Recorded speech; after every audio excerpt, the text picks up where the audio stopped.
TIFF time yet again. Well, let's talk about The Life of Chuck, directed by Mike Flanagan, based off of Stephen King's short story. It follows a man named Chuck Krantz and his life, but starts with Act 3 and moves backwards down to Act 1. I was actually outlining this video in my head until I just got noticed that The Life of Chuck just won the TIFF People's Choice Award, which has a great correlation with the Oscars. I believe it's been 13 years since a TIFF People's Choice Award winner hasn't gone on to be nominated for Best Picture, which is particularly interesting because as of this recording, which I'm sure will change as soon as I upload knowing my luck, but as of this recording, this movie doesn't even have a distributor or a release date. So who knows if it's coming out this year or next. And as a Mike Flanagan fan who thinks he's just a great talented filmmaker, I was very excited to see what this was about. I was at the world premiere of it and it just never fully worked for me.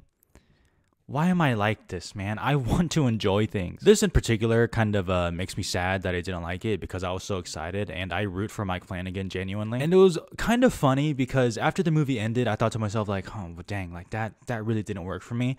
And as most people do, I was like fairly confident that that was gonna be the consensus. And then I stepped out of the auditorium, talked to people, and turns out I have no heart. But okay, let's get into it. As mentioned, The Life of Chuck starts with Act 3 and moves its way down to Act 1. And I don't think it's a spoiler to say that it starts with Chuck Krantz already passed and ends with him as a younger kid. Plain and simple, overall, this movie just never had me. I low-key, pun, goddamn, I'm sick with it. I low-key really disliked Act 1 or Act 3.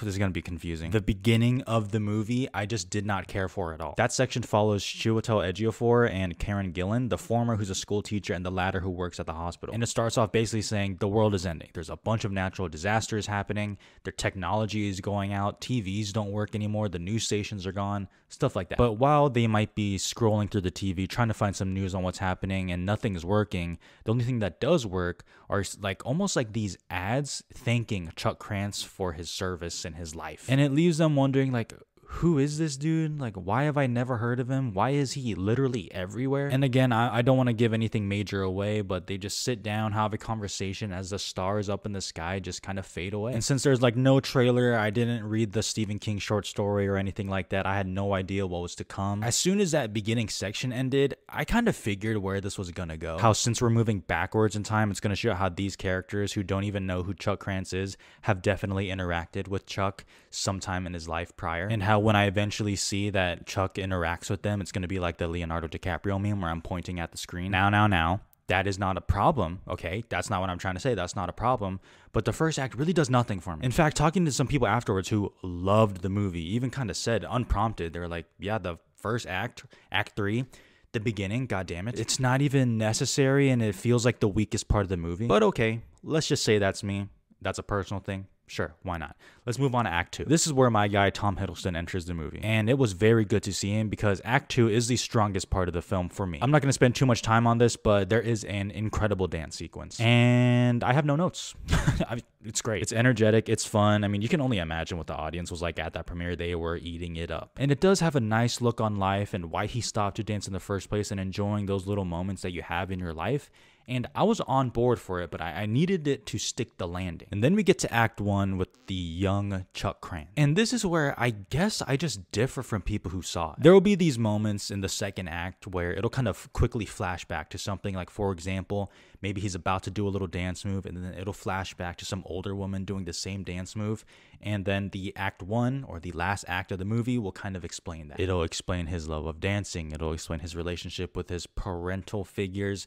People, I'm really trying hard not to give any spoilers away. So if you're seeing this movie and you're like, what is he talking about? Just please spare me. I'm trying to save the experience. And this act does have scenes on its own that would leave a big impact on me if I felt that it was earned. And it just never felt earned to me. I don't know why. Because outside of the fun dance sequence and those brief little moments, overall, I never felt that this movie earned its emotional punch at the end. And I walked away from this movie not hating it, please don't get me wrong, but just feeling like it really missed the mark. And I hope this doesn't sound harsh, but I just don't think this movie is as profound as it seems to think it is, especially with how early it shows its cards in the movie. It lost the ability to really hit me like a gut punch. So it kind of loses that effect. And I know the exact moment where I'm sure the audience was completely moved at the end. I can pinpoint it. I'm playing it in my head right now. and I just didn't feel it. I'm just a soulless, heartless person, aren't I? I love the messages it throws at you about joy and about life and about one's own confidence in yourself, but I have to feel that those good moments on its own felt deserved. And it honestly bums me out because I don't really know what I'm missing here. Like, I want to revel in that experience that everyone else had, apparently, because I'm still a Mike Flanagan fan. And hey, maybe I'll rewatch this with some of my friends who are also Mike Flanagan fans, and maybe I'll completely change my tune on it and I can join y'all in the party. But anytime I felt like this movie may have had a hold of me, I kept slipping through, which is a very frustrating experience because I can see this movie being on the cusp of something great. And to many others, it is that great movie. This isn't one of those movies that other people love and I don't like, where I can't even see what they're talking about.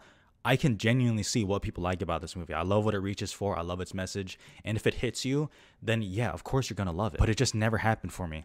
And it's a real shame. I'll be very curious to see what happens with this movie in terms of distribution, in terms of the awards race, in terms of just general audiences here.